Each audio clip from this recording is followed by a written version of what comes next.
ಯತ್ನಾಳ್ ಸೇರಿದಂತೆ ಅವರ ಟೀಮ್ನಲ್ಲಿರುವ ಎಲ್ಲರೂ ಕೂಡ ಸವಕಲು ನಾಣ್ಯಗಳೇ. ಯತ್ನಾಳ್ ಟೀಮ್ನಲ್ಲಿರುವ ಎಲ್ಲರೂ ಸವಕಲು ನಾಣ್ಯಗಳೇ. ತುಮಕೂರಿನಲ್ಲಿ ನಡೆದ ಸಭೆಯಲ್ಲಿ ಬಿಜೆಪಿ ಮುಖಂಡ ಮರುಸ್ವಾಮಿ ಅವರು ಹೇಳಿಕೆಯನ್ನ ಕೊಟ್ಟಿದ್ದಾರೆ. ಯತ್ನಾಳ್ ಅವರ ಶಕ್ತಿ ಎಷ್ಟಿದೆ ಅಂತ ಎಲ್ರಿಗೂ ಗೊತ್ತು. ಮರುಸ್ವಾಮಿ ಈ ರೀತಿಯಾಗಿ ಆಕ್ರೋಶವನ್ನು ವ್ಯಕ್ತಪಡಿಸಿದ್ದಾರೆ.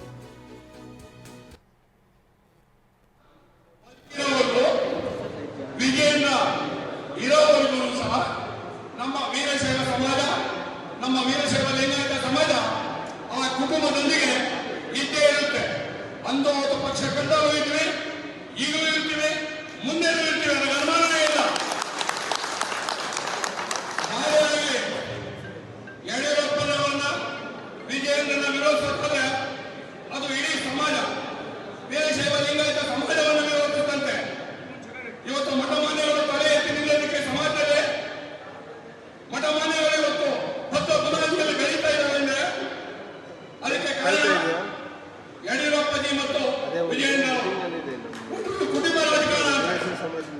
ಯಾರು ಕುಟುಂಬ ರಾಜಕಾರಣ ಮಾಡಿಲ್ಲ? ಯಾರು ಕುಟುಂಬ ರಾಜಕಾರಣ ಮಾಡಿಲ್ಲ? ಬಿಜೆಪಿಯಲ್ಲಿ ಬಿಚ್ಚಿಡೋಣ.